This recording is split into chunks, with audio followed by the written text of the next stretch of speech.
மீட்பராம் ஆண்டவர் இயேசுவின் நாமத்தில் அன்பானவர்களே, உங்களை வாழ்த்துகிறோம். பிதாவாகிய தேவனுடைய கரம் ஆராதனை நாளில் உங்களையும் உங்களுடைய தலைமுறைகளையும் உங்களுடைய ஆவி ஆத்துமா சரீரத்தையும் உங்களுடைய உடல் சுகத்தையும் உங்களுடைய குடும்பத்தாருடைய விண்ணப்பத்தையும் ஆண்டவராகிய இயேசு கிறிஸ்துவின் நாமத்தினால் இந்த நாளில் அதிகமாய் தேவன் உங்களை ஆசீர்வதித்து உங்கள் வழியாக கர்த்தர் மகிமைப்படுவாராக.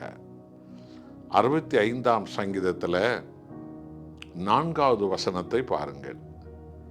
சபை ஆராதனையை பற்றி ஆவியின் ஏவுதலால் தாவீது ராஜா இதை நமக்கு அவர் சொல்லுகிறார். உம்முடைய பிரகாரங்களில் வாசமாய் இருக்கும்படி நீ தெரிந்து கொண்டு சேர்த்து கொள்ளுகிறவன் பாக்கியவான். உம்முடைய பரிசுத்த ஆலயமாகிய உமது வீட்டின் நன்மையால் திருப்தியாவோம். எத்தனை ஆசீர்வதிக்கப்பட்ட ஒரு வார்த்தை. உம்முடைய பிரகாரங்களில் நீ சேர்த்து கொள்ளுகிறவன் பாக்கியவான் என்று தாவீது சொல்லுகிறார்.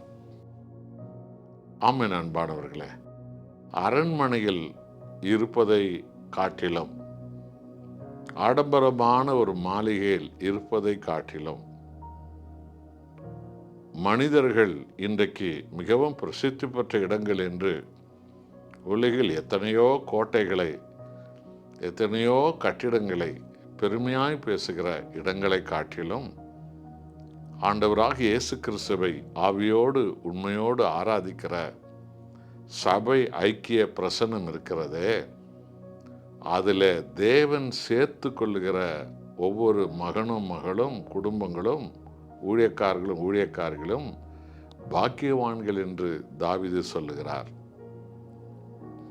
என்றால் தேவாதி தேவனுடைய முகத்தை தரிசிக்கவும், அவருடைய பாதத்தை வணங்கவும், அவருடைய பிரசன்னத்தால் நாம் எல்லோரும் பலப்படவும் புதுப்பிக்கப்படவும் தேவனுடைய பிரகாரங்களில் தேவன் அவருடைய இரத்தத்தை சிந்தி மீட்கப்பட்ட ஜனங்களை சபை ஆராதனையில் சேர்த்து கொள்கிறார்.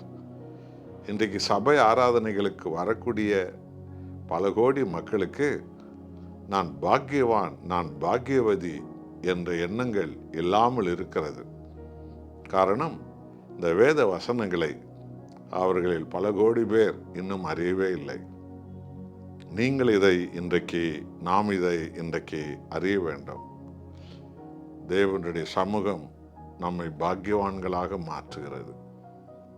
அதோடு மாத்திரமல்ல, நம்முடைய ஆலய பிரகாரங்களில் இணைகிறவர்கள் ஆசீர்வதிக்கப்பட்டவர்கள், மேன்மையாக்கப்பட்டவர்கள், அவர்கள் தேவனுடைய பிரசன்னத்தினால நிரப்பப்பட்டவர்கள் என்று தாவீது சொல்லுகிறார். அன்பானவர்களே, ஏனோதானோ என்று சபையில் வந்து உட்காருவதல்ல, சபையில் தூங்கி வழிவதல்ல, அங்கும் இங்கும் பார்த்து கொண்டிருப்பதல்ல, யாரோடு என்னமோ பேசி கொண்டிருப்பதல்ல, அல்லது கவனத்தை எங்கேயோ வைத்து கொண்டிருப்பதல்ல. தேவனுடைய சபை ஆராதனை என்பது பாக்கியவான்களாக பாக்கியவதிகளாக தேவனுடைய சமூகத்தில் நாம் எல்லோரும் சேருகிறது. அவருடைய பிரசன்னத்தை உணர்கிறது, நம்மை சுகமாக்கும். இயேசு கிறிஸ்துவின் தழும்புகள் நம்மில் இறங்கி வரக்கூடிய இடம் சபை ஆராதனை இடம். ஆவியானுடைய முத்திரை நம்மை அபிஷேகிக்கிற இடம், உயிர்ப்பிக்கிற இடம் சபை ஆராதனை என்பது. பிதாவினுடைய வல்லமை உள்ள கரம் நம்மையும் நமது குடும்பங்களையும் நமது கைபலன்களையும் ஆசீர்வதிக்கிற இடம். நாம் வேண்டிக் கொள்ளக்கூடிய எல்லா விண்ணப்பங்களுக்கும் தேவன் பதில் கொடுக்கிற இடம், அவருடைய சிங்காசன பிரசன்னம் இருக்கிற இடம் ஆலய ஆராதனை என்பது. ஆகவே இந்த நாளிலே அந்த உணர்வுகளோடு கூட எங்களை பாக்கியவான்களாக மாற்றுகிறீர் அப்பா. உம்முடைய பிரசன்னத்தால் எங்களை சுகமாக்கிறீரே. உம்முடைய ஆவியானவரால் எங்களை புதுப்பித்து எங்களை ஜெயம் பெற செய்கிறீரே. பாக்கியமானவைகளை எங்களுக்கு செய்கிறவரே. உம்முடைய ஆராதனை என்பது அது எத்தனை மகிமையானது அல்லவா என்று சொல்லி நாம் எல்லாருமாய் கர்த்தாதி கர்த்தருக்கு, தேவாதி தேவனுக்கு துதியும் கனமும் மகிமையும் செலுத்தி அவரை நாம் பணிந்து ஆசீர்வதிக்கப்படுவோம். அர்ப்பணிப்போமா? அன்புள்ள தகப்பனே, உம்முடைய பிரகாரங்களில் வருகிறவர்கள் பாக்கியவான்கள்.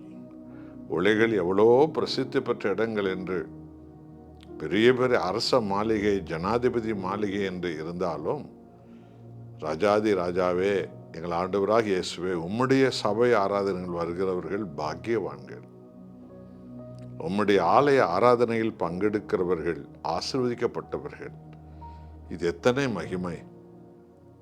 என்னோடு ஜெபிக்கிற உமது ஜனங்கள் எல்லோரையும் உம்முடைய வல்லமையின் கரத்தினால் ஆசீர்வதித்து அந்த பாக்கியவான்களுக்குரிய அடையாளங்களை, பாக்கியவதிகளுக்குரிய அபிஷேகத்தை எல்லாரும் காணும்படி கர்த்தர் செய்வீராக. இயேசுவின் நாமத்தில் பிதாவே, ஆமென்.